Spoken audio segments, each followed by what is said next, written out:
Gallium nitride demo board tutorial. The upper left corner is where the high-side VGS connection area is. This MMCX adapter is used to connect the optical fiber isolated probe. Connect the differential probe on the other side for comparison. This is the power supply port. Please use the standard 24V1A adapter. This area is for setting the common mode voltage, that is the VDS. The higher the voltage set, the greater the common mode interference on VGS will be.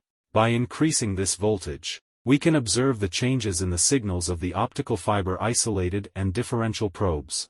We can see the optical fiber isolated probe has a significant advantage in common mode suppression capability relative to the differential probe. We need to prepare an optical fiber isolated probe and a differential probe with a bandwidth of over 200 MHz. Make sure the demonstrated optical fiber isolated probe and differential probe have consistent bandwidths. Here I am using a bandwidth of 500 MHz. The oscilloscope channel is set to 50 ohms impedance, and the channel attenuation ratio also matches the probe's setting. Connect the optical fiber isolated probe to the attenuator of the low voltage MMCX interface. Then plug it into the MMCX female connector for the high-side VGS on the demo board. Power on the demo board with a common mode voltage of 20 V. Adjust the oscilloscope to observe the signal's rising edge at the moment VGS turns on. Continue to increase the common mode voltage to 80 V and 300 V. It can be observed that the testing results of the optical fiber isolated probe do not change despite the increase in common mode voltage. This indicates that the optical fiber isolated probe has a strong capability of common mode suppression. We save the test results of the optical fiber isolated probe under a 300 V common mode voltage as a reference channel, to compare with the results of the differential probe thereafter. Now let's look at the effect of the differential probe testing on the high-side VGS. First, use a common mode voltage of 20 V. The oscillation in the part of the rising edge is clearly visible.